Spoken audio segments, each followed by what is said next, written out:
and Public Works Committee. We have a quorum. Can I get approval of minutes of the regular meeting of February 13th, 2012? Motion approved. Second. All those in favor? Aye. Any opposed? Items for consideration, City of Evanston payroll through February 12th, 2012 of $2,516,434.32. Second. All those in favor? Aye. City of Evanston bills fiscal year 2012 through February 28th, 2012 of $1,218,581.97. And I think we have bills questions. Second. Are there any questions? All those in favor? Aye. Aye. A 3.1, approval of contract award for professional evaluation and design services to McGuire Inglesk and Associates Incorporated for the roof replacement at Police Fire Headquarters. Staff recommends that the City Council authorize the City Manager to execute a contract for roofing evaluation and design services with McGuire Inglesk and Associates for the roof replacement project at the Police Fire Headquarters at a total cost of $21,531.60. Funding will be provided by the fiscal year 2012 CIP account 415739 with a budget allocation of $400,000. Any questions? All those in favor? Aye. A 3.2, approval of a contract extension to G&L Contractors for 2012 granular materials. Staff recommends that City Council authorize the City Manager to execute a one-year extension to the contract for the purchase of granular materials with G&L Contractors Incorporated in the amount of $35,850, a 0% increase in cost from the previous year. Funding will be provided from the Water Fund and the Sewer Fund, with total budget allocations of $48,000. All those in favor? Aye. And thank you to whoever negotiated the 0%. Is that the person next to me? No, Ms. Biggs. No. I was just saying thank you for negotiating. A 3.3, staff recommends that City Council authorize the City Manager to execute a contract for the 2012 high lift pump station window replacement with G.A. Johnson & Son in the amount of $56,000. Funding will be provided by the Water Fund, which has a budget of $110,000 for this project. Second. Any questions? All those in favor? Aye. A 3.4, staff recommends that the City Council authorize the City Manager to execute a contract with Stanley Consultants Limited in the amount of $90,933 to provide Phase 3 construction engineering services for the signal modernization project on Sheridan Road from Chicago Avenue to Central Street. Funding for this project will be from the Capital Improvement Fund in the amount of $90,933. Any questions? All those in favor? A 3.5, staff recommends City Council approval to purchase one John Deere combination backhoe loader replacement for the Utilities Department in the amount of $76,957 from Westside Tractor Sales. Funding will be from the Water Fund vehicle replacement accounts of $8,800. And from account number 7100.62309. $53,970 will be from account number 7115.62309. $9,496 will come from account 712.62309. And $4,682 will from the account for maintaining services, which is number 7115.62230. Move approval, but I have a question too. Second. Alderman Holmes. On the amount of this item, it's listed as a condition as poor, and I think the original price is like $99,000, and they're going to give us credit for $23,000. Is that kind of unusual? I mean, in the condition is poor, what are they going to be able to do with it? It's just part. Well, but that's still a lot of money for. Lonnie Jeske, Manager Fleet Services. Madam Chair, members of the council. Did a little research on this to see what other municipalities were getting for their trades. It's a pretty fixed market, and they're all running anywhere from $18,000 to about $24,000 for this type of equipment based on age and condition. I think more importantly, as you look at that and you look at the original purchase price, I think we did quite well in terms of the price. The original purchase price of the old one was $74,000 and some change versus the discounted price after trade-in allowance of $76,000.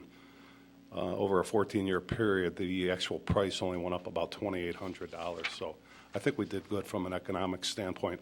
Oh, I didn't question that at all. I understood that, but I was just looking at the other companies and their costs. It just seemed a little out of whack for me. And I hear you saying $18,000 to $24,000 is the usual trade-in, and I know this one was $23,000. The rest of them were under $20,000. So I was just looking at the comparison. I understand. Okay. Any other questions? All those in favor? Thank you. A 3.6, staff recommends City Council approval to purchase 2 replacement heavy-duty work trucks for the Utilities Department in the total amount of $184,367.08 from Curie Motors and from Prairie Archway International Municipal Fleet Sales. Yeah, sorry. I was just taking a breath. Funding will be from the Sewer Fund Vehicle Replacement Account, which has a fiscal year 2012 budget allocation of $127,650. In addition, $57,000 will be transferred to this account from the Sewer Fund Maintenance Contract Account. Full pause. Now you Well, can. I still move of agenda item 836. I'll second. All those in favor? Aye. A 3.7, staff recommends the City Council authorize the city manager to execute a contract with Wisjani Elsner Associates, also known as WJE, the current consultant engineers for the 2011 Comprehensive Parking Garage Repair Project, for a close-up visual inspection and hammer sounding of the entire facade of the Sherman Plaza Garage. Contract includes issuance of a report describing the findings and recommendations for future engineering and repair for a not-to-exceed amount of $60,400. Funding will be provided by the fiscal year 12 parking garage CIP account with a budget of $800,000. I'll second, but again, I have a question. Alderman Holmes? Well, this garage is not really old, and it says that I guess things are falling off of it already. What kind of contract do we have with the builders that we would then have to go and spend this kind of money just to get a study? I just doesn't sit well with me. Good evening, Madam Chair, members of the committee. Marty Lyons, Assistant City Manager. At the present time, we're at 6 years on the from the construction date. So we are past any warranties or any responsibility specifically stated from the original construction and manufacturers. That's not to say that we are not keeping track of all of our expenses associated with this research to try to recoup these costs depending on the results of the engineering services. I think we are very much interested in getting an independent analysis. So we don't want the folks who put it in to be reviewing it. So we are definitely looking for an independent evaluation to find out the extent of the spalling. And we don't have anyone on staff that can do some of this inspection? No, we do not. This will involve the utilization of a crane apparatus on the top of the deck that will lower a short manway, a short transom down to the side on the side of the garage on all sides. So no, none of our staff would be eligible to do that. Alderman Rainey? What role is Sherman Plaza playing in the financing of the survey? Because they own part of the garage, right? Yes, they do, and they have been, as a part of the 2011 process, they were completely in participation and prompt with payment. So we have not contacted them yet because we don't yet know the extent of the full review, what we will find. But I do understand the question. So buying into the survey and the inspection. Thank you. That's what I'm looking we will contact them. Right now, we have not contacted them at this point. Who did build the garage? Remind us of who the builder was. Focus Development. Well, but, I mean, they were not the construction company, And, were they? No. I can get you the name of the general, because I'm sorry, I'm just drawing a blank. We were just No, we were this meeting has with to- them. This has to do with the turnover of staff. But we I did can't- actually meet. I met yeah. and shook hands with the general about 4 months ago, so I'm just drawing a blank. What do we think? O'Neill. What? O'Neill. O'Neill, okay. What do we, and was John Hammerschlag a consultant on this project, the garage project? I will 'Cause he defer is to a your previous comment. Parking garage builder consultant type. And I know that he was involved in several of other garages, and I'm just wondering if he was part of this. What do we think what is the worst-case scenario here? This is what I'm really concerned about. I am mortified by this issue here. And probably for no good reason, but I'm wondering we obviously are not going to all this trouble if we don't fear That something's something. wrong. Right. is When we really had wrong. the situation is these are precast panels. So when we first looked at it, we were concerned, well, was it the pour? But they're precast panels, so our concern is that we have a bad batch of precast panels, that the whole batch would be bad. We have no reason to suspect that's the case from some corner spalling, and that's really what we have right now. But since those panels do go up 12 stories, we have a reason to make sure and inspect that it's nothing more than normal wear and tear, and whether or not there's some preventative maintenance that we could do now that would actually extend the panels. So I think our goal is to get out there and make sure that it's restricted to those areas, that there's nothing to the center parts of the panels, and then to find out what we might do as far as maintenance, just like we did with the flat surfaces of the garage when we identified the spalling there and went through a $2.5 million ceiling and repair project. Who provided that concrete? The precast panels? No, the surface concrete, who provided that?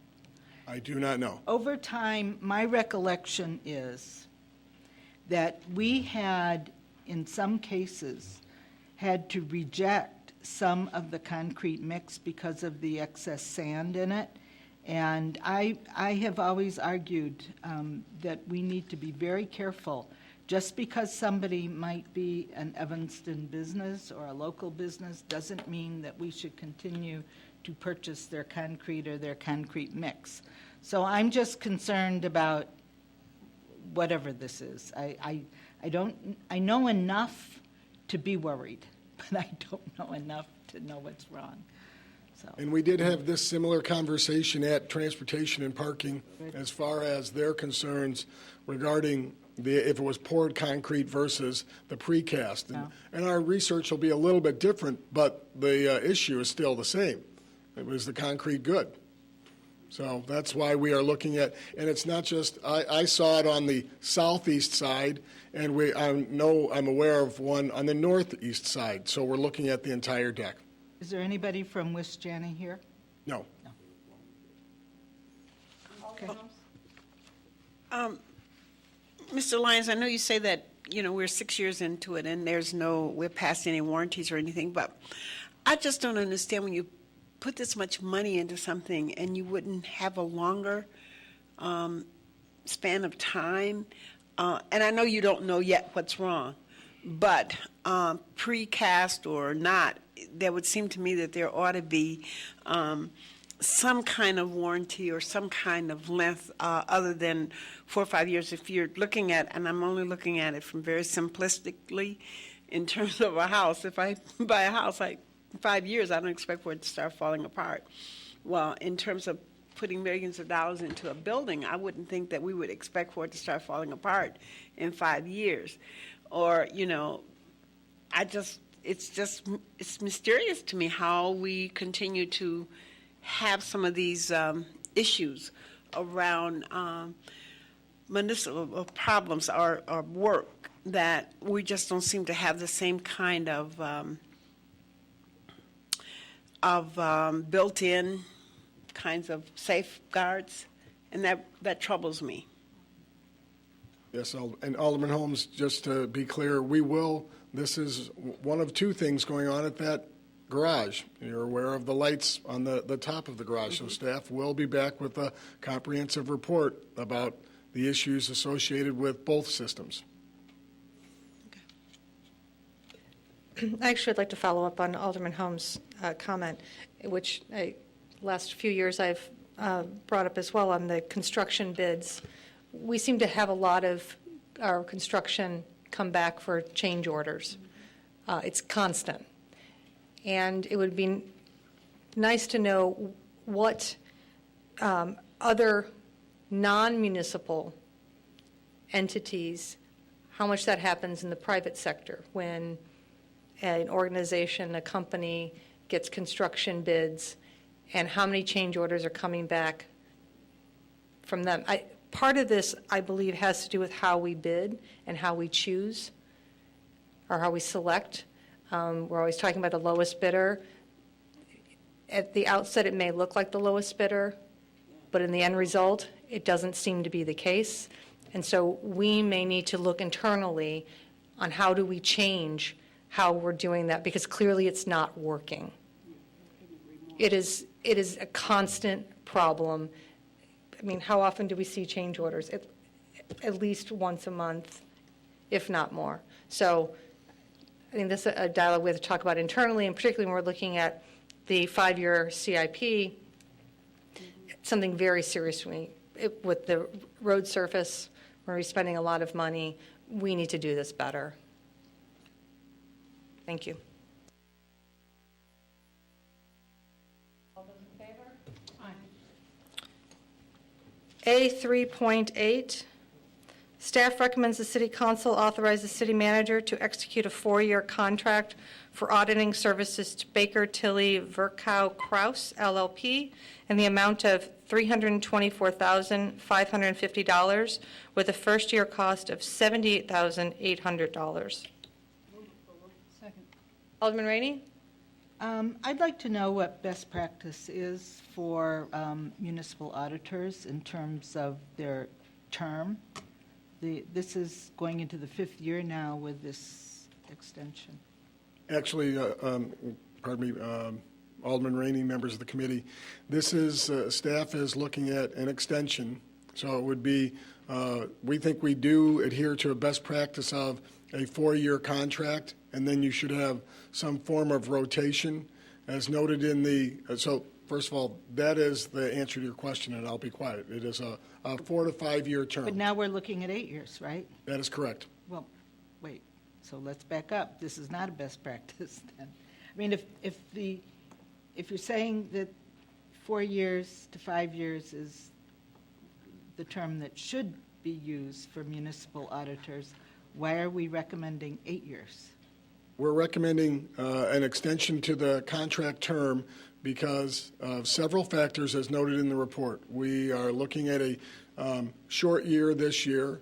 We are looking at a change in software for the coming year, we hope, if we can come back to the council with a system that shows increased productivity at less cost than our most recent renewal where we had a $140,000 maintenance fee for our accounting system.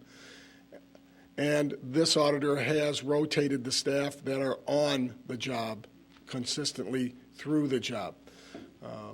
Our other concern was our other high respondent does not have any, from a scorecard perspective, did not have anyone else of a size with the city of Evanston in their portfolio of who they'd worked for. That would be, I'm sorry, our number two that I always refer to as Clifton Gunderson. It's now Clifton Allen. But one of the bidders was a former auditor for Evanston, right? Correct. Yeah.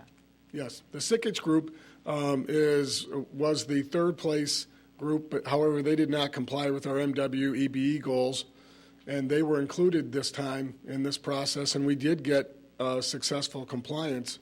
So there was an opportunity there. The Sickich Group has hundreds of Illinois municipalities that for which they work. However, they were candid in their meeting as well with us during the interview that they had a concern over trying to meet the timelines that we would have laid out for them because we'll have a compressed schedule.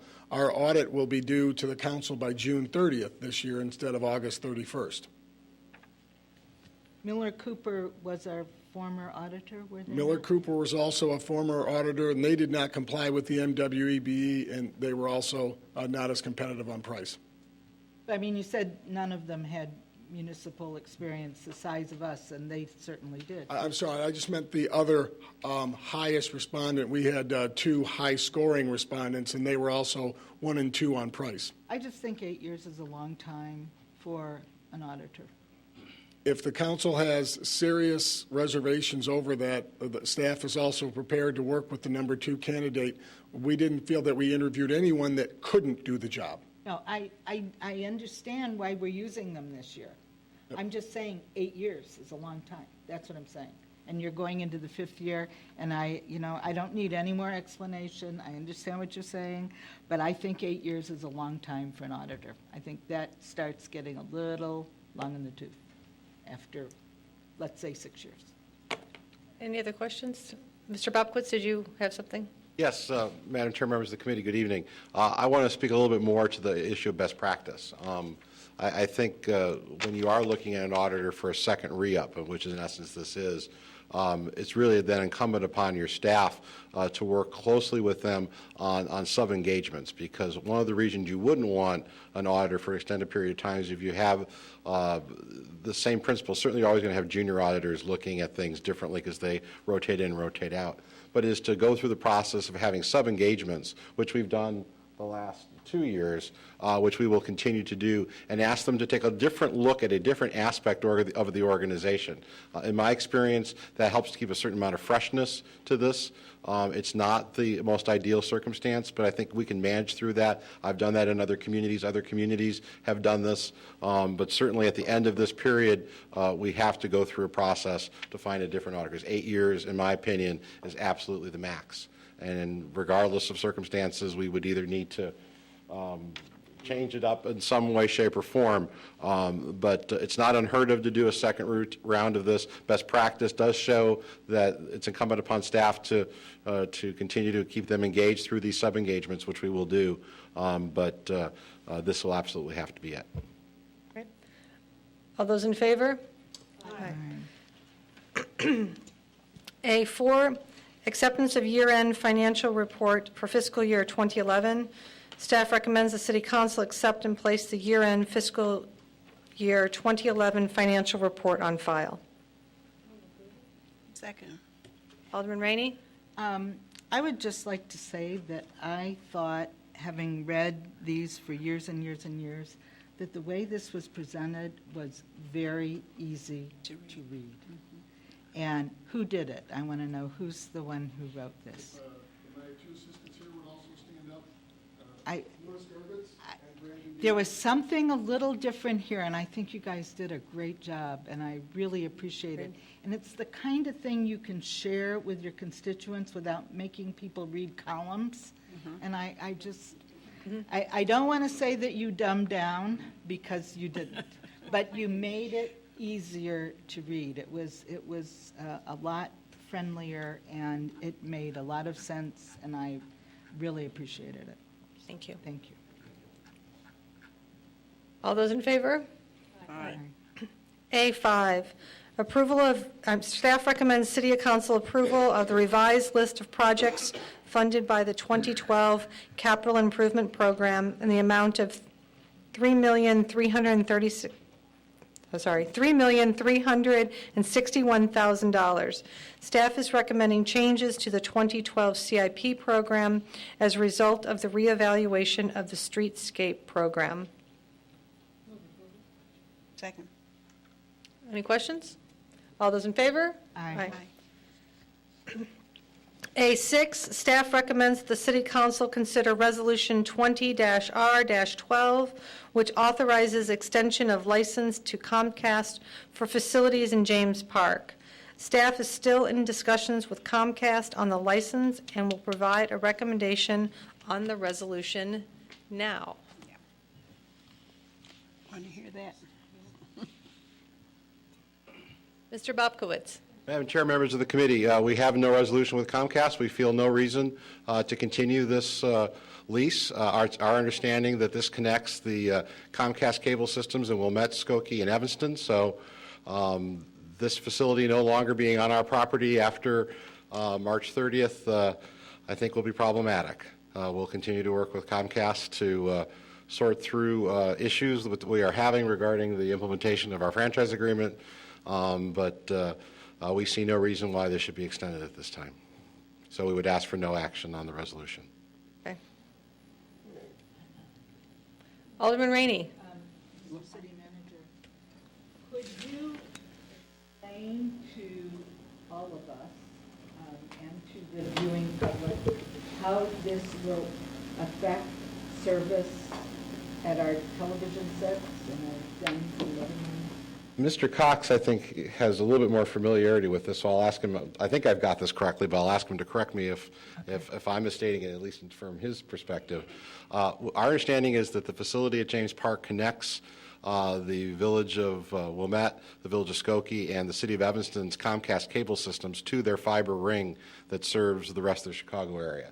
So if they are to vacate that property in 30 days, I'm not sure how Comcast provides television service in Evanston, Skokie, and Wilmette. But at this point, Comcast is not that concerned. We've not heard back specifically from them on this, so a letter has been sent asking them to vacate the property 30 days at the conclusion of the lease, which is the 28th of February. So I guess folks in the community may want to take notice, and we're not quite sure what will happen with their cable television 30 days from And the February 28th. reason, is it important to share the reason why we're taking this action? Well, we don't believe it's in the city's best interest to continue the lease at this time. We have other issues with Comcast and feel because those other issues are unresolved that it's not in the city's best interest to continue the lease. Alderman Grover. So, Madam Chair, I guess my question is, are we going to move not to approve the resolution, or should we move to amend the council agenda to remove this item from the agenda? What would be the best way to proceed so that it's... I would table it.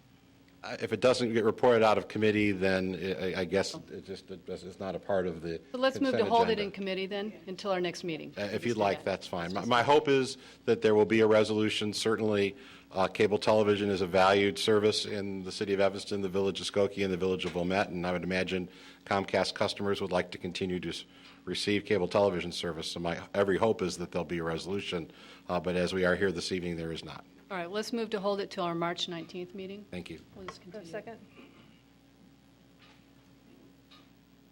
you have a second? I would table it, but if you want to hold it, I would. We're just holding it in Doesn't matter. committee. Yeah. Thank you. All those in favor? Aye. A7, staff recommends that City Council approve Resolution 15-R-12, authorizing the city manager to negotiate and execute a residential lease with Ann Carlson and Cody Modier for an apartment located at 629, 631 Howard Street. Approval? Move approval. Oh, Alderman Madam Rainey. Chairman, the owner-operators of the proposed wine bar and the tenants for this particular apartment are here and are prepared to make a statement if you would like them to. And I'm just wondering if we should go one by one. I mean, it's sort of a package. Do you want me I don't think they're going to move into this apartment if we're not going to approve. okay, I'll do A8 and, Maybe we should start with the bottom and go up or something, I don't know. from, so basically A8 and A9 and A10. Okay. A10, we're going to approve all at the same time. Okay. Staff recommends approval of ordinance 26-0-12, authorizing the city manager to negotiate and execute a commercial lease with an option to purchase for city-owned property located at 629, 631 Howard Street. The proposed lease to own agreement is with Ward 8 LLC, a wine bar / cocktail lounge. A9, staff recommends approval of Resolution 18-R-12, authorizing the city manager to negotiate a TIF construction grant agreement between the city and Ward 8 LLC for tenant improvements at the city-owned property located at 629 Howard Street for an amount not to exceed $100,000. Funding will be provided by the Howard Ridge Tax Increment Financing District. A8, staff recommends approval of Resolution 17-R-12, authorizing the city manager to negotiate a CDBG loan agreement with Ward 8 LLC. This resolution authorizes the city manager to underwrite, negotiate, and execute a project agreement for a loan of $130,000 to Ward 8 LLC, a new wine bar cocktail lounge at 629 Howard Street. Funding will be provided by the Community Development Block Grant Recovery Funds. Okay. So I move approval of all four 7 items. through A10? And I'm wondering, should we speak or should they speak? Because I certainly have a few things to say. I would prefer if we speak and then they speak. Okay. First of all, I want to address, thank you, Madam Chairman. I just want to address to our staff, Michelle Mason-Cup and Johanna Nyden, Steve Griffin, everyone who participated, city manager, in working through all of this. As you saw from your packet, the amazing amount of material and that was produced in order to effect even presenting this to the council. It's been before us in several different forms over the past few months, authorizing, the concept, et cetera. But I want to address some criticism that has come to the fore in the last 24 hours about why would anybody put a wine bar or a bar on Howard Street. That goes to the reputational issue. Those of us who live a block from Howard Street are just as capable of handling this kind of entertainment as those of you who live on Orrington and near the downtown.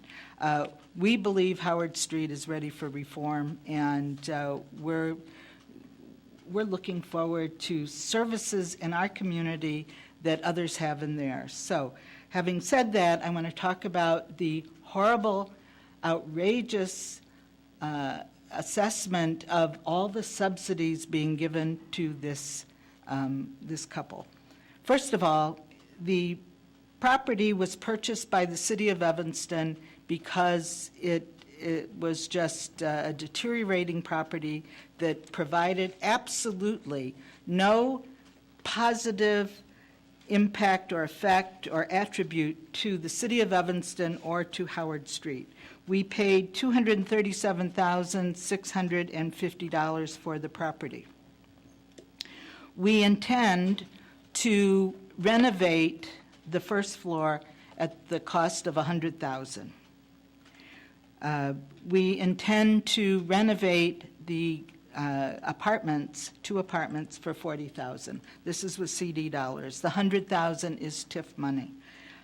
This property at 62931 Howard Street is in a tax increment financing district. It is also adjacent to what was the lowest income census block in the entire city of Evanston about 10 years ago. Things have changed because of the TIF and because of the 415 Howard Street building that was a $55 million project that was done on Howard Street. So $237,650 for the purchase of the building, okay? $40,000 of CD money to renovate the 2 apartments. We give thousands of dollars every year to renovate property in CD target areas so that they are habitable. These 2 units are not habitable, and they will be with the $40,000. We're giving $100,000 for the renovation of the commercial space. The total there, and I'm going to just say instead of $100,000, $85,000, because that's what our staff has put in. I think we've spent a few dollars on the first floor already. That comes to a total of $362,650 that the city has committed to spend or has spent on this property. This is a lease-to-own item that we have on A10. A10 is the lease-to-own contract. The purchase price at the end of 3 years for people who have such concern about the subsidy is exactly $362,650. There's about a $15,000 subsidy here. This is a building that in the 30 years I've watched this building has never paid a penny of sales tax. There were businesses in there previously that I asked Bill Stafford, who was then our treasurer, to check with the state of Illinois. No one, no matter what kind of retail establishment was in there, none of which were ever legitimate, none, ever paid a penny of sales tax on this property, ever.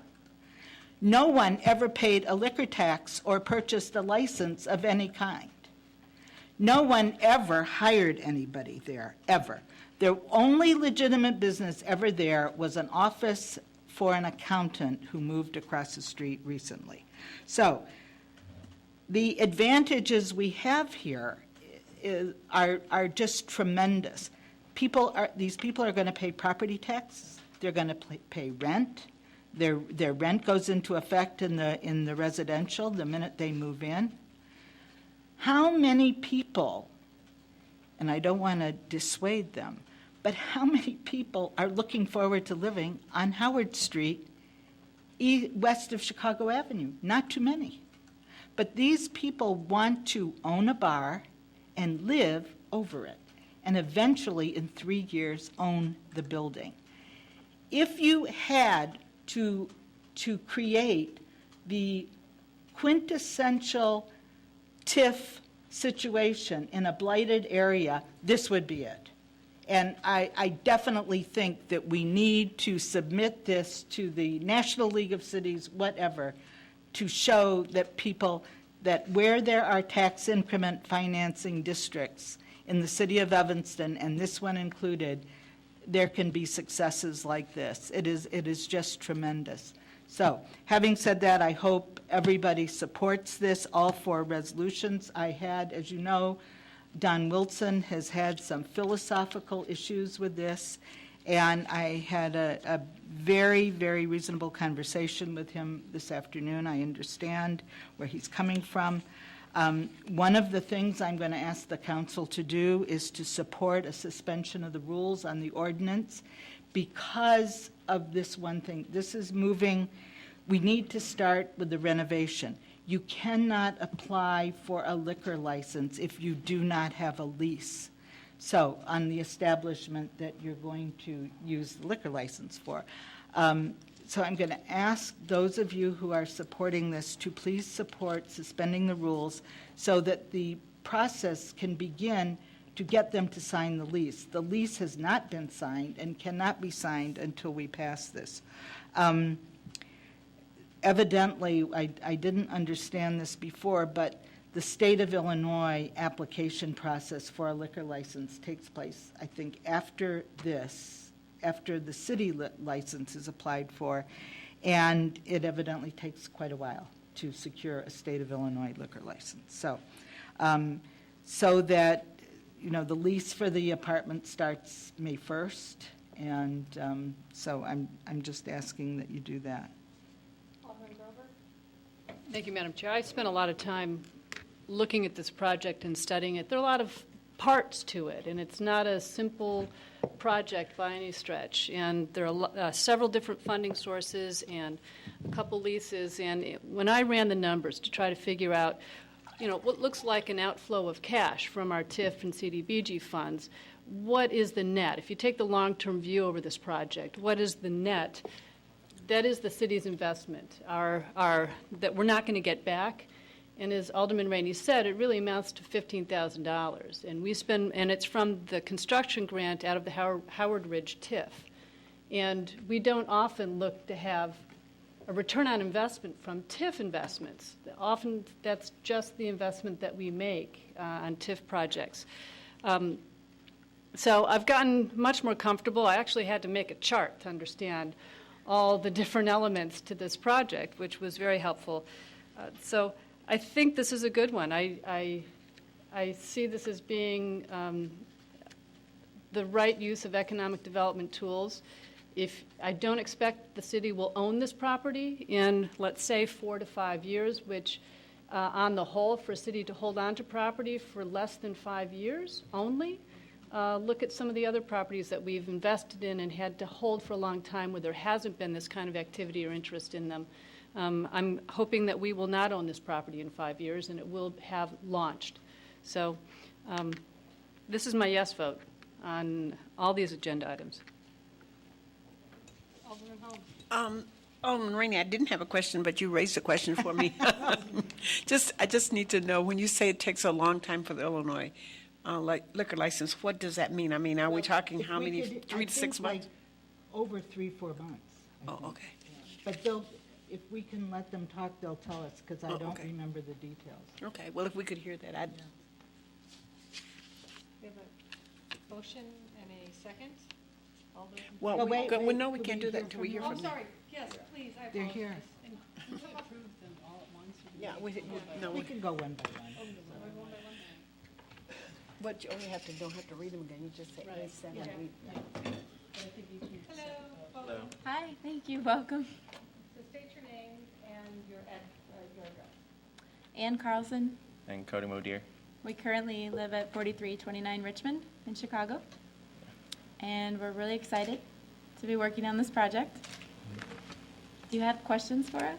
Well, about the liquor license for the state I of have Illinois. a little bit of experience working with the Illinois Liquor Control Commission, and it just takes a really long time to get a response from them in general. I anticipate that it'll take about 30 days, but it could take anywhere from 30 to 90 days. So just depending on how quickly they'll respond to us. And why wouldn't they respond? I mean, just because of their from what backlog? yeah, backlog.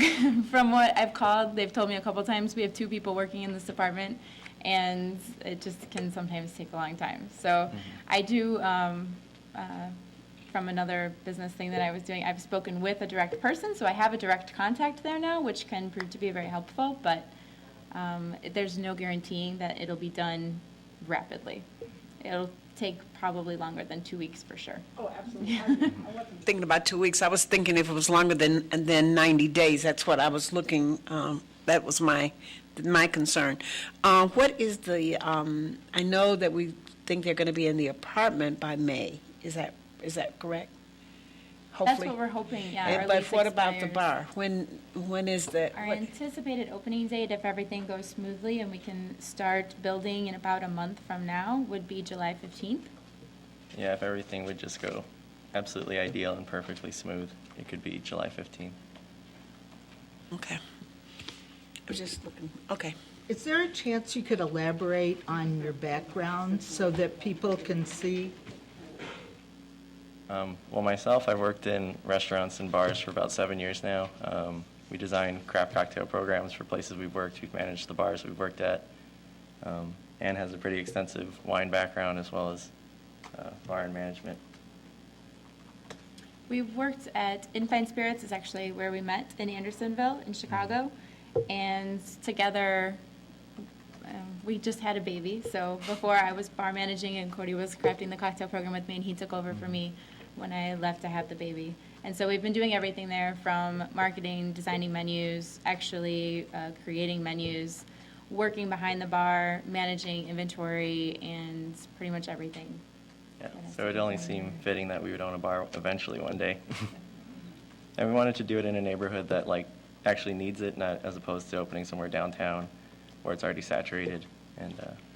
And from where we've worked, we've talked to a lot of residents of Evanston and from Rogers Park too, and they're really excited to have a place to go, a neighborhood place to go on Howard Street. And that kind of helped to make us really, really excited about the project as well. Because everyone we've talked to, the feedback we've gotten has been really positive. Yeah, we can labor under preconceptions of Howard Street forever, or we can try to change the perception, and I think you're part of this. So thank you very much. You will have food service in this restaurant, right? It's not just a bar. Correct. It's a restaurant. Great. Will you have the cowboy sandwich?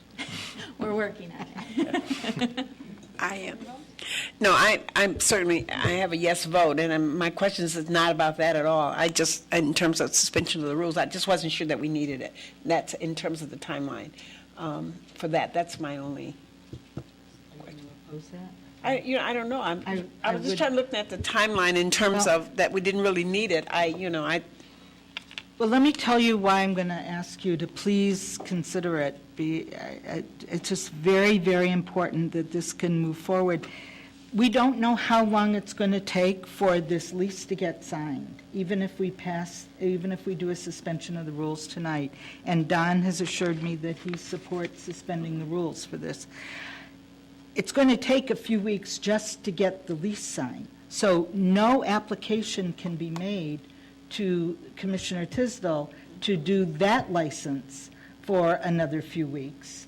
So then we're talking another month, and I am certain they're not going to let loose with a contractor until they have a signed lease. That would be foolish, and these are not foolish people. So I'm thinking, 2 months at least before the lease could be, the application could be made if we do not suspend the rules tonight.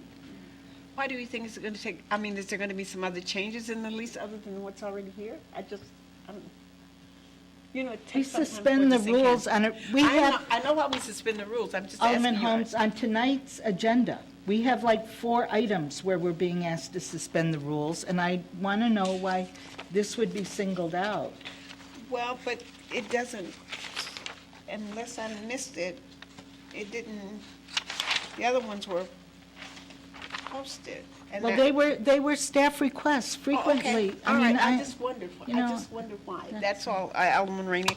And I'm supporting it. Well, I but- just was wondering Well, why we I'm would have to just suspend the asking rules. that you support it all the way tonight, and I'm sure nobody's going to rush into anything once we pass this. Just let the process take its course, and let's get this lease signed. The sooner we do that, you know how contractors work. So, Yeah. anyway, all right, I'm just going to ask that you do that, so anyway, all right. Questions or comments? Great. All right.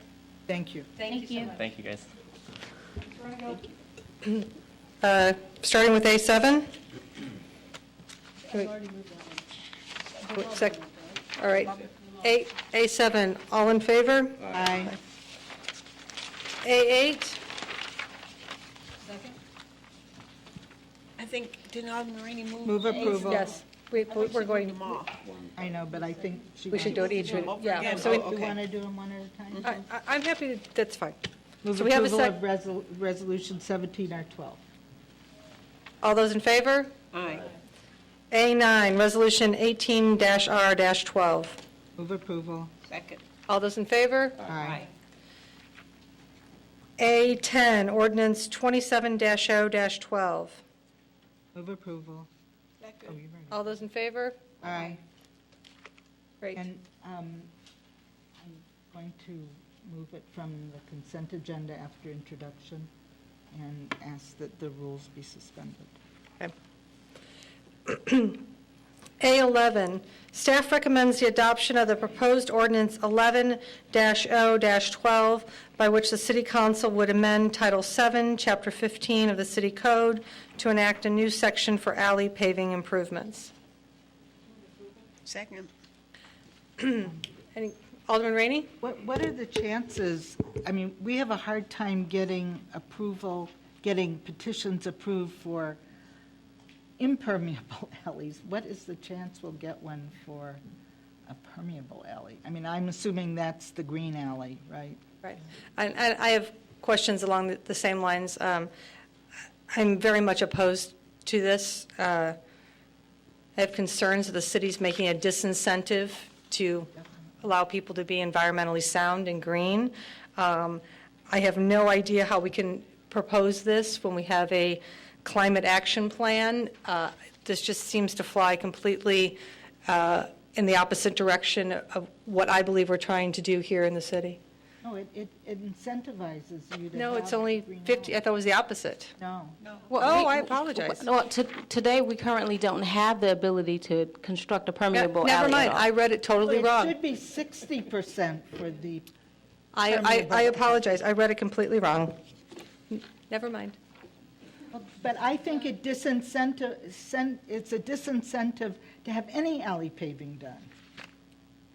Maybe that's what you want, I don't know, but I think 40%, you're going to lose people that I'm trying to get to have an alley paved.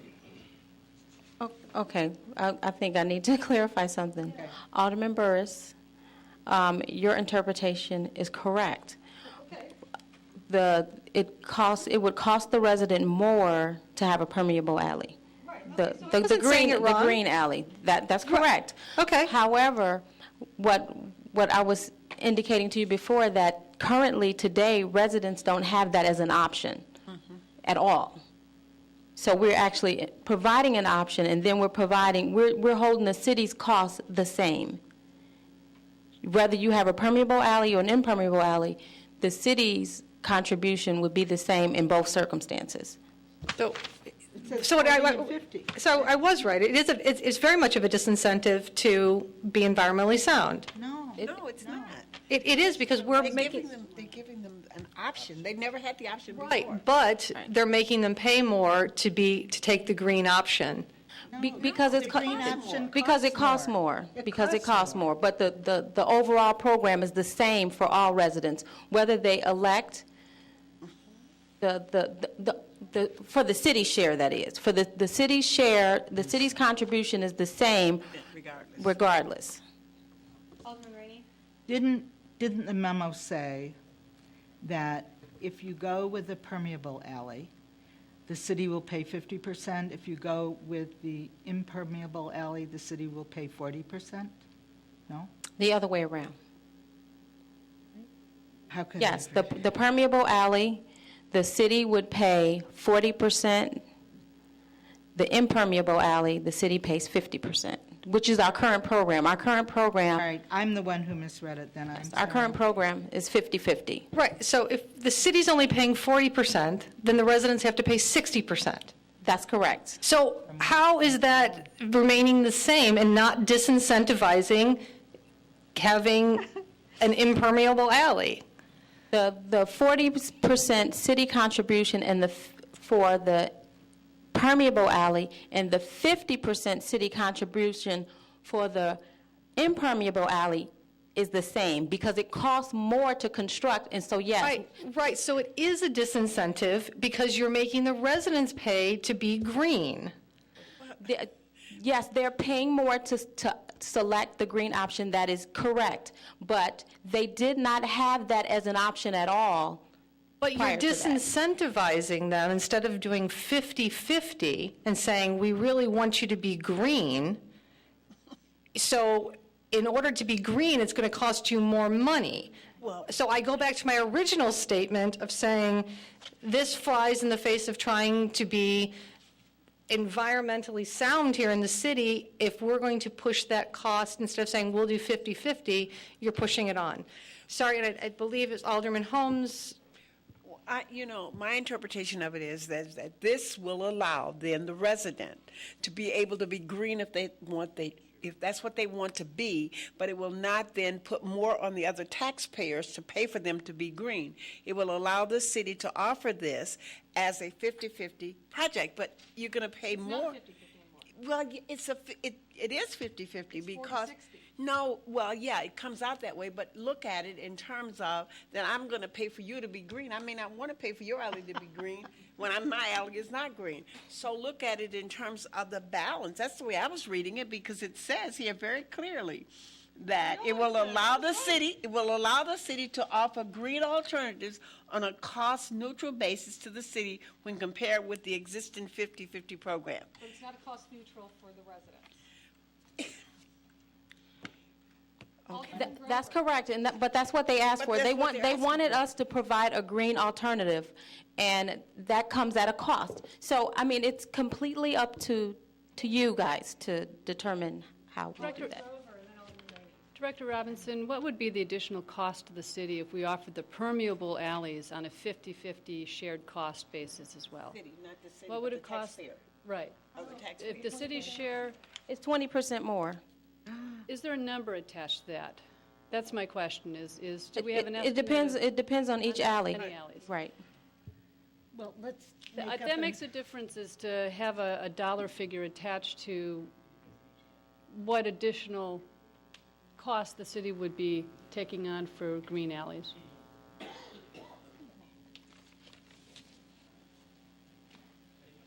So, I mean, it's $80,000. If it's $80,000, if it was a $100,000 alley, I guess that's the simplest way I can do it, is make it 100.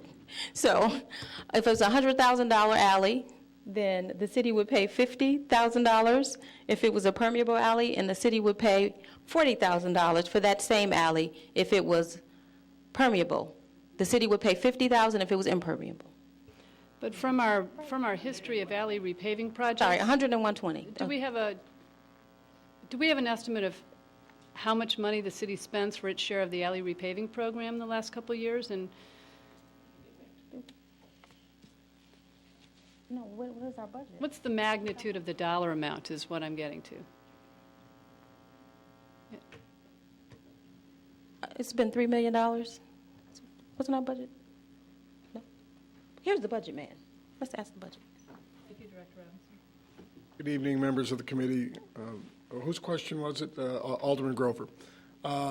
This past year, we did just two major alleys. We just had 1506 and 1507 come forward, correct? And those had a total of less than $600,000, so about $600,000. So if you use the same math of a 10% cost for 50% of the share, it's going to be $30,000.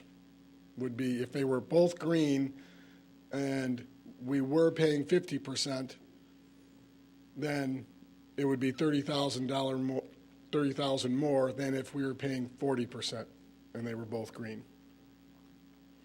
Yeah, I don't see anybody taking the green option with those numbers. Just because it's such an uphill climb to bring residents along on even a 50-50 alley sharing for the assessments. Alderman Rainey? Well, the greenest alley is the unpaved alley, isn't that correct? I mean, aren't they the most permeable? Mostly. That would be correct. Partially, but it doesn't.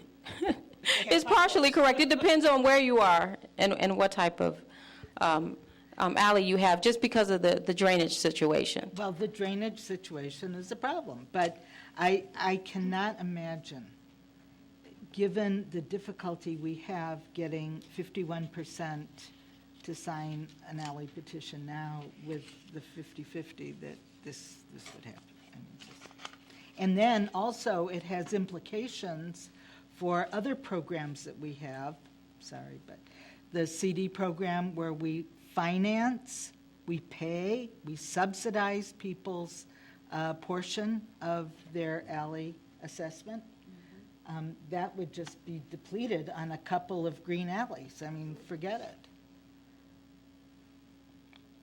So I think. Would you we like should us to go back offer- to the drawing board? I Well, mean, yeah, I think we should offer it. There might be somebody who wants it, but I don't think it, I do think it's a disincentive, but I think the price alone of a permeable alley is a disincentive, regardless of the support the city provides. It's, so. Okay. Yes, and then we'll do a little more communication with the residents and get some feedback and come back with you. Hold it in committee. Okay. Move to hold it. A12,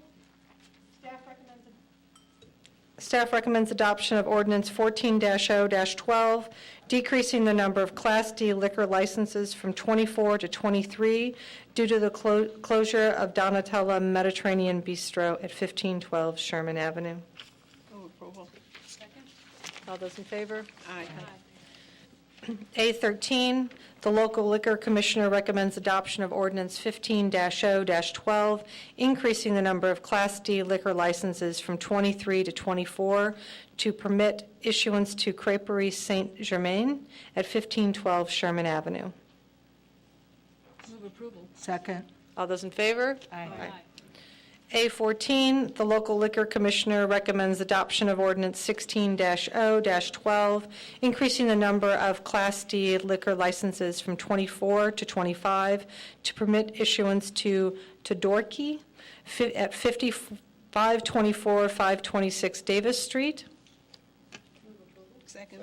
All those in favor? Aye.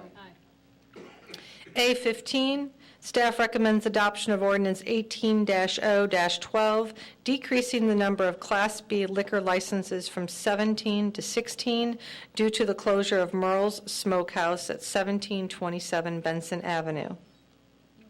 Second. Those in favor? Aye. A16, the local liquor commissioner recommends adoption of ordinance 23-0-12, increasing the number of Class B liquor licenses from 16 to 17 to permit issuance to Evanston Pub, doing business as World of Beer at 1601 Sherman Avenue. Move approval.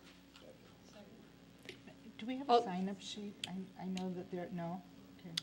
The sign-up sheet was empty. Oh, okay, just asking. Okay. Does anybody want to speak to this? Mr. Peach? You may speak even though you didn't sign up.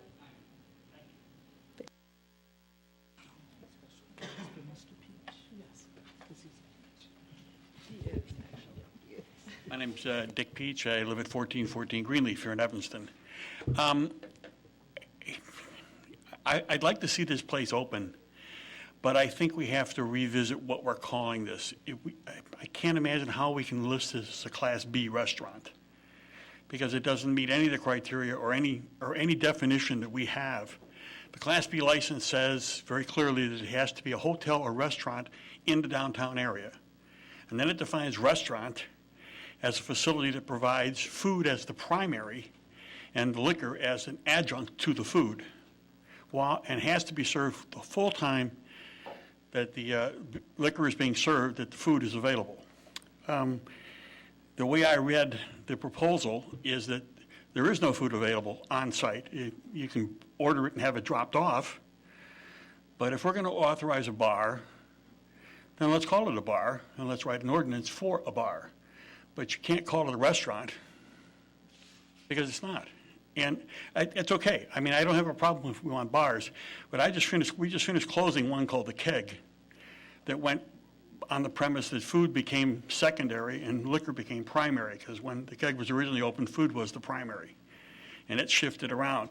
And I really don't want to see another situation like that occur in town. And the other issue I have with it is that we have a number of restaurants in the downtown area, in the core, who already have Class B licenses, who are already hollering about the injustice of having to keep their kitchens open till 2 o'clock or 3 o'clock on the weekends. If we're going to issue a license to a place that doesn't even have a kitchen, that they're going to want to start shutting theirs down, then how are we going to enforce the liquor laws there if the ordinance reads, like it does? So it's just some questions that I think need to be addressed. I think we need to look at maybe writing a different ordinance, not slapping Ted's wrist and say, can't open a place. We just need to get the correct ordinance in place to make that happen. Thank you, Madam Chair. I agree with Mr. Peach. By the way, thank you for your service, Mr. Peach, on our Liquor Commission. I looked this up to figure out what does a Class B license provide, and it defines restaurant under Class B liquor license as any public place kept, used, maintained, advertised, and held out to the public as a place where meals are served, which offers patrons complete meals, including dinner and or luncheon menu, at which the service of alcoholic beverages is incidental and complementary to the service of such meals. Limited food service, such as provided by lounges, luncheonettes, diners, coffee shops, drive-ins, etc., does not satisfy the requirements of this definition. So I agree with Mr. Peach that World of Beer and Evanston Pub Inc., their application for a liquor license doesn't fit our code the way we have it right now. And again, I think I want this to happen, but I want to do it in a way that our liquor license is correct for this business. So maybe we need first more information about the type of food service that's being proposed for this licensee, and to see whether it fits in the definition of restaurant. Well, there was, in the minutes of the Liquor Commission, there was a discussion that menus would be available for ordering in food provided by local Evanston restaurants. For example, call up pizza place and get food delivered. But that really isn't a restaurant that, So I would just like to know why the bar can't have food. What are the objections to having some form of food? So that our license could be met. I mean, nobody wants to deny this. I think it sounds very exciting, but we don't want a bar. Why can't they? Well, if they're here, let's hear from them. Yeah, thank you. Because amending the license requirement won't address the objections that Dick Peach mentioned about other places in Evanston having to keep open their kitchens to provide food. I mean, If you can state your name and where you live, that'd be great. My name is Ted Mavrakis, and I'm the owner of the proposed establishment. The whole idea was to, I guess this is a franchise, and that's how they operate. So they have this bar, and then they go to the neighboring restaurants, so the customers, they can have a choice of different foods instead of just one. And of course, I have the Giordano's Pizza, so primarily I will serve pizza, so I don't have to have another kitchen there when just a block away I have a full type of restaurant. But then we will have the opportunity to serve other foods, which in a way will give business even to the existing restaurants in the neighborhood. So that was the whole idea. It's not like we're not going to have food. We will have food there. Could our legal counsel, do you have anything to say on this at all?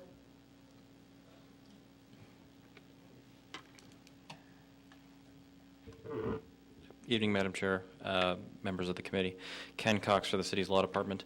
The some of the issues just might be a little bit difficult to find in the packet, given the fact that the liquor licenses were presented to you sort of en masse, with the minutes only presented once for simplicity's sake. But on it's page 273 of the packet, it's the final sentence of that page. Then going over the next, it states that if approval of and this is in response to Mr. Peach's raising the same concern at the Liquor Commission meeting, stating that if approval of the liquor license is recommended, the owner, Mr. Mavrakis, could present the City Council with written documentation or proof of agreements with local businesses that will provide food for World of Beer patrons to satisfy the ordinance. And it goes on the next sentence. Local liquor commissioner asked if the members there were any additional concerns, and no concern or voice, at which point the vote was taken. I don't see how that does it, though. Alderman Rainey? It doesn't seem to address the issue of other establishments. If this, and I don't care, really. I mean, I'm assuming it'll be a responsibly run, non-keg operation. But if they're entitled to just provide us with a letter saying people will be allowed to order in from other restaurants, why can't Prairie Moon and Tommy Nevins and all the other places down there do the same? You know, it does seem like an advantage that others don't have. Alderman Grover? I used to go to Bill's Blues Bar, and remember going there to listen to music, have a cocktail, and order Heckies. So Heckies would deliver the food, provide the food service for Bill's Blues Bar. Is that any different than what Mr. Mavrakis is proposing for Evanston Pub? And did we have discussions? Did the council at that point have discussions about it? Yes, big discussions, yeah. huge discussions. Oh, really? Yes. Before my time. Yes. Oh. It wasn't before. Nothing's before my time. We weren't going to say that. I mean, I remember the garage being built.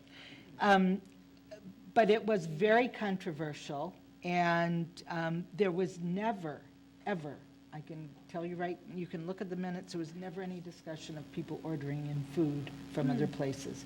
He was going to provide snacks or something at the location, and I don't think we ever addressed it as a type 2, and Dick Peach would remember this, as a type 2 restaurant. I mean, it was never considered that. Type it was.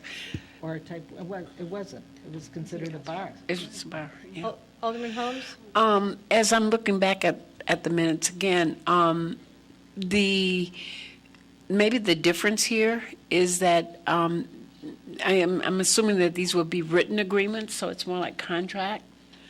It says a few local restaurants agreeing to partner with the new venture to provide food. So to me, it's more if there's a written contract, would that make it a little bit different than just saying you can order from wherever you want, but. If you have one with Lulu's, maybe, and I'm just thinking about what's close around, right. Lulu's, and you have your own pizza, and maybe you have one or two others, and you have written agreements with those folk, then to me that's more like a partnership than just someone saying, well, maybe I want to order from Bill's on Howard Street. You can't just randomly do it, but you would have agreed places that you would have the food from. I don't know if that would make a difference. Alderman Rainey? Is this, Madam Chairman, in the bar district, in the downtown district where, like the hotel, you can have a bar? Is it in that district? I do not know. Is it Fountain Square? Okay, but I don't know. Is that in the district? You know what I mean? Where you can have a bar? Yeah, I just don't know the zoning of. And do we have anybody? It's 2 blocks. It's south of the Orange. Mr. Marino. Hi. Could you come up and, I know you can help us on this. You know the downtown zoning better than anybody in the room.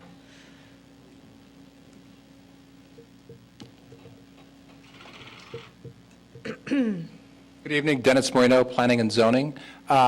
Hearing just this part of the discussion in the last 5 minutes as I walked in, it sounded like the issue was a liquor license issue and the rules for the liquor ordinance related to the core. That's not specifically a zoning issue.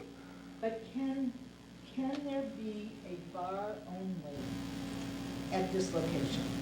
I'd have to defer to the law department in terms of it's a liquor ordinance question, not a zoning question. Right. From a use perspective, if it's a restaurant, if it's serving food from a counter, that issue is addressed in the zoning ordinance. I assume this is more of a liquor ordinance question, which I'm not fully conversant with. No, I was just trying to get the zoning, but a bar, just a bar similar to a Bill's Blues could go in that, under that zoning in that location. The zoning ordinance isn't specific to a bar, it's specific to restaurants. Okay. Type 1, type 2. Great, thank you. What legitimizes a bar in the city of Evanston where no food is required? Again, I would defer to the liquor ordinance, which I'm not fully conversant with. Sorry. Is there anybody here from the legal department? Thank you, or Ms. any- Marino. Answer the question. Oh, I think they're trying to figure it. Alderman Grover, you were light on. I was going to look up the liquor ordinance or liquor code to see what I think you're referring to, Alderman Rainey, is the definition of hotel or restaurant, which is what the Class B licenses apply to. Hotel or restaurant, within the hotel restaurant district, as I recall. I think I'd still like more information, more specifics about agreements with restaurants for the provision of food, especially where it looks as if the liquor code is putting food service primary and alcoholic beverages complementary. This seems to be the reverse of that. So the intent of the code seems to be make it a restaurant, an actual restaurant, regardless of what I know about Bill's Blues Bar. Mr. BOBKIEWICZ, would you like to address this issue? Madam Chair, members of the committee, perhaps some process suggestions. You have several other items before the committee this evening. If you'd like, you might just want to table this issue until the end of your committee meeting. The legal department can review the appropriate code. I think you've raised issues regarding some zoning issues regarding the code, and we can come back at the end of the committee meeting, because you probably still have another 20 or 25 minutes, I would guess, of other issues, plus 2 discussion items. So we could have this come back at the end of that and try to have better answers to your questions. Or you could table the item for the evening and come back. I think we could, over the next 20 or 25 minutes, probably give you some better answers. Okay. So you can still take some action this evening. I have an alternative to that, because a new business in Evanston, I really don't want to hold it up. So why don't we move introduction and return it to committee for our next meeting to hash this out?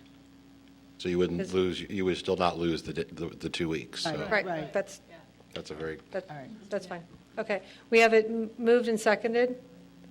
All those in favor? Aye. Thank you for that suggestion, Alderman Rainey.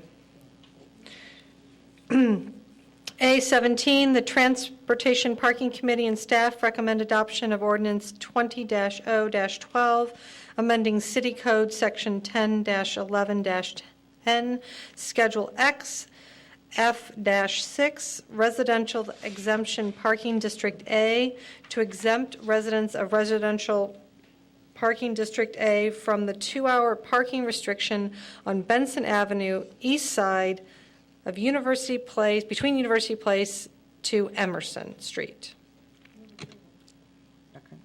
All those in favor? Aye. A18, staff recommends the adoption of the proposed ordinance 21-0-12, by which the City Council would amend Section 10-11-4, Schedule 4A of the City Code to allow two-way traffic on Eastwood Avenue from Central Street to the first alley to the south. The traffic control signs will be funded by the 1772 Central Street development. There's been a request for the suspension of the rules for introduction and action at the City Council meeting this evening. Move approval. Second. Alderman Grote. Typo in that. The address is 1700 to 1722 Central Street, not 1772 Central Street. Thank you for that correction. We have it moved and seconded. All those in favor? Aye. Aye.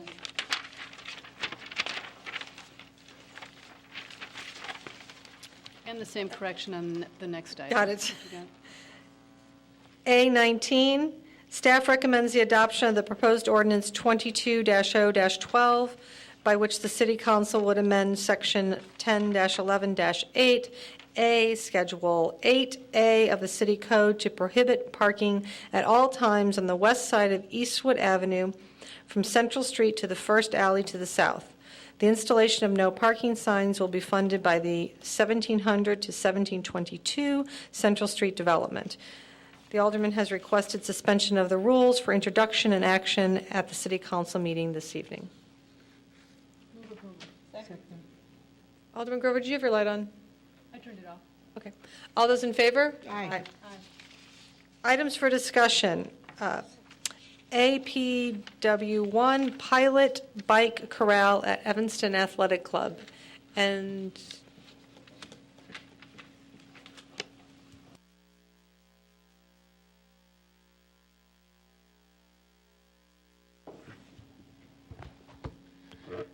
Good evening, Madam Chair. Suzette Robinson, Director of Public Works, and members of the committee. In your packet, you have a memo that outlines the proposal from staff to install a pilot bike corral in front of the Evanston Athletic Club, which is what you see here. We are proposing to place the bike corral immediately in front of the Evanston Athletic Club on the east side of Benson Avenue, and we would be occupying two metered parking spaces to accommodate the bike corral. The loss of revenue for those parking meters is roughly up to $6,000 a year, but that amount would be offset by those parkers seeking parking elsewhere, either further along Benson or going to a city parking garage. So that's really all I have for you. If you have any questions. Alderman Holmes? I guess I have more of a comment than a question. I happen to have been down in that area on both Wednesday and Saturday. Saturday I was at a Second Baptist to a funeral. And you have those signs all along on the parking meters with the little signs parking to where the bike racks are. And there are bikes locked on all of them. I mean, I was just amazed. I've noticed it on Wednesday, but I really noticed it on Saturday. So I'm just wondering, is this going to help take care? When I read this, and I was thinking, wow, I wonder, will this take care of some of that? Because it was very distracting, because sometimes the bikes are out into where you have to walk, the way they point them. And so if this is going to take care of some of that, I certainly think that it's a really good idea to do it. But do we have any enforcement of how this is going to work? Because I was thinking a police officer should have been there giving all those people tickets with those bikes parked where it definitely says bike parking, down at the, and if I remember correctly, there is a bike rack at, I want to say that's Clark. I think it's Clark and Benson, if I remember correctly, because I sort of noticed it as I was going back. Yes, that's correct. Well, there weren't bikes there, but there were bikes all from Clark then south, all the way down to Second Baptist. And bikes were parked almost at every parking meter. Yes, and that's exactly what this pilot program is designed to do, is to remove those bikes from the meters. A lot of the bike, the destination is the Evanston Athletic Club for a lot of those bikers, and they want to be close to the facility. So that's what we're hoping. We'll be able to have 12 to 14 bikes in this bike corral, to be able to store 12 to 14 bikes is the plan. And so we want to see if they naturally will just divert to the bike corral to see if the concept will work. With regards to enforcement, it is very difficult to give a ticket to a biker. I mean, that the only enforcement that we have is the enforcement that we use where we cut the lock and we take the bike. And so I just don't envision that would be a very bike-friendly thing to do. So. Alderman Grover? I think a bike rider is no different than a car driver, and they want to park right in front of their destination. So the closest they can get to a secure place to lock their bike, if it's a parking meter, that's where they'll park. So I think this makes our sidewalks better for passage for pedestrians and so forth, if we can corral the bikes into a bike corral. And if it doesn't work, if people aren't using it and we're still finding they're parked along the meters despite these efforts to direct bike traffic to the corral, we can always restore the parking meters, the metered spots, can't we? Yes, because All this right. is what we're putting out there now is a temporary corral scenario with parking blocks and bollards that would not actually be installed into the pavement. So we could remove all of those items. If that didn't occur, the nice thing, what we hope is that, you know, we'll encourage, especially during the warmer months, that we have more people biking downtown and visiting our downtown area, that the bike corral is full. So, I have several questions. The first being, at the parking and transportation, I brought this up. Did anyone ask the Evanston Athletic Club to pay for the loss in the parking meter revenues of $6,000? no, we did not. I believe I requested that happen at the parking and transportation, and I was wondering why that didn't happen. It's solely for that business, and I frequent Evanston Athletic Club, worked at Evanston Athletic Club. I think they're fabulous, but we're losing $6,000 in revenue and more angry parkers. So I can't imagine why we didn't ask the question when we're doing it for them. And I think you answered the question. The bike racks can be removed during the winter. Yes. Fabulous. And one other question for you, and then I have a question for Mr. Voss. I also mentioned at Parking and Transportation why the bike corral could not be further south, right before the alley. That is still close enough. There's an open spot that has yellow lines marked. That's by the right in church. front of the church. That's in front of the church. But it's not parking for the church. It's by the alley. So it's literally, there's no parking. It's the alley, and then there's an open spot that has no parking at all. And I don't understand why we can't put a corral where there's no parking allowed now. Are you talking That's about not north here. of the alley or south of the alley? It's north of the alley, but there's no parking allowed. It's not a handicap spot at all. I'm there almost daily, so. So there's already a spot where we wouldn't lose revenue, we wouldn't lose parking spots, we wouldn't impede on the handicap drop-off, because there's a handicap drive right in front of the church. Right. I think that space is blocked off because it allows for the turning radius outside to come out of the alley. I mean, that's not dead space. I mean, if we put something there, it's not going to be there when the first truck comes out of the alley.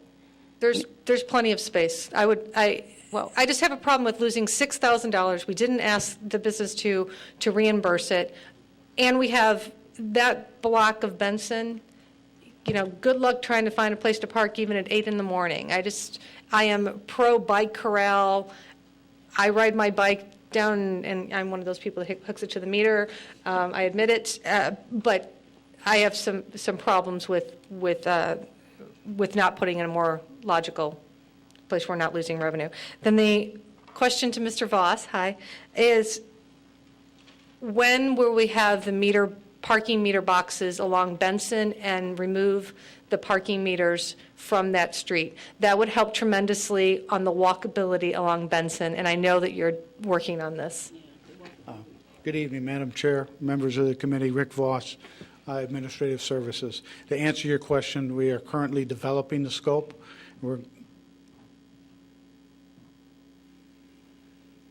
Oh, it's a fire hydrant.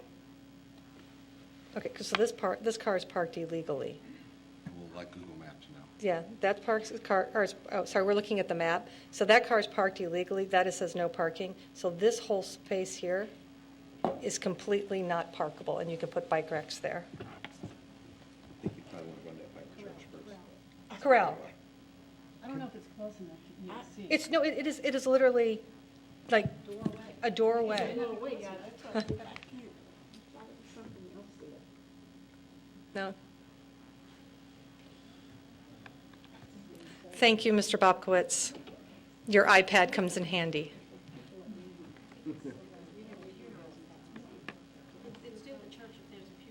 Yeah, I'm gonna find that private church. It's a no parking. It's a no parking zone all the way down. But it's used as a church. Park in the no parking on the sidewalk.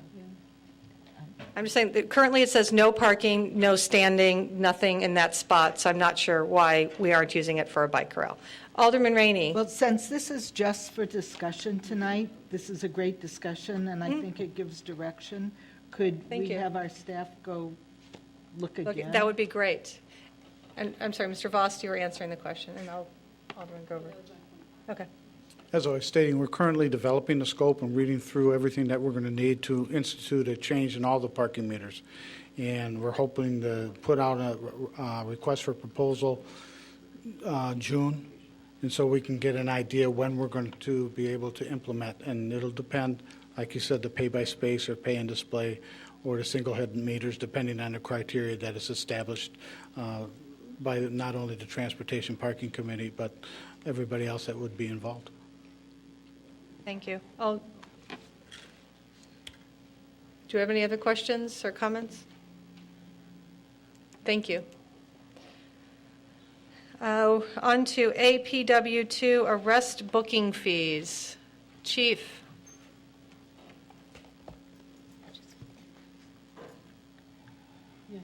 Good evening, Madam Chairman, members of the committee.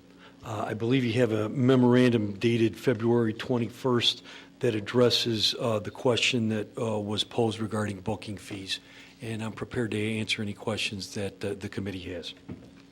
Alderman Rainey. Well, this is an idea that I had for years, and more recently, a constituent of mine, after looking at the numerous arrests at numerous buildings around town, and then also because of what she does for a living, she works for the courts, she became aware of several journal articles about communities that charge people who get arrested. And so she presented this idea, which I forwarded to the chief, and which he claims is not, doesn't look very economical for us. However, I thought it was a unique idea, but city manager said he actually worked in a community where they utilize this kind of a fee. So maybe, I think what the memo presents to me isn't that it's not economical to charge a fee for people who take up our time and get arrested all the time, but that we are so bad at collecting all these outstanding fees. I mean, I thought that was an embarrassing list of outstanding fees and fines. The percentage of the curfew ones that, and all of them. I mean, and I don't even know if parking was on there. But I think we need to do a better job collecting fees and fines and not say that we can't implement something, a new initiative, because we're so bad at collecting fines, which is pretty much what we said, I think. Alderman Grover. I'm just taking this moment to point out the high rate of collection on the cell phone tickets. That was a good one. Actually, the more current numbers are closer to 84%, and I'll leave you all to speculate why we've been so successful in collecting those fees. I can give you my reasoning, but I have one too. yeah, I think people don't find the ban on handheld devices either ridiculous or overreaching, and they realize that operating a car and a phone at the same time is unwise and dangerous. Could I say what my reasoning is? Please. My reasoning is that the upper middle class in Evanston driving fancy vans and SUVs can afford to pay the fine and ignore the rule. That's my Any other comments, Chief?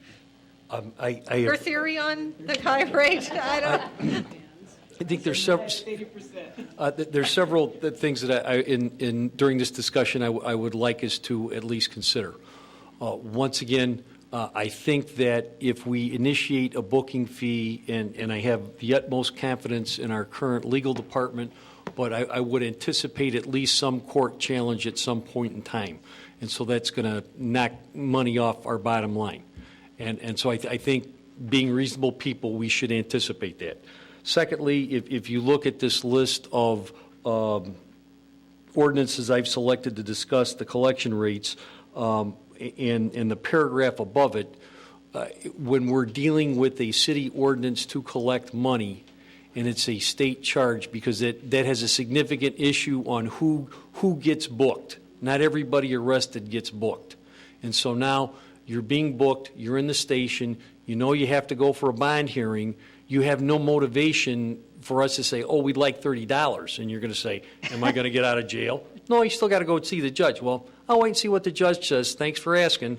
And so there's going to be, this is a unique clientele that we're talking about dealing with, and to assume that we're going to get money just because we ask for it is I think, a little overconfident. I understand.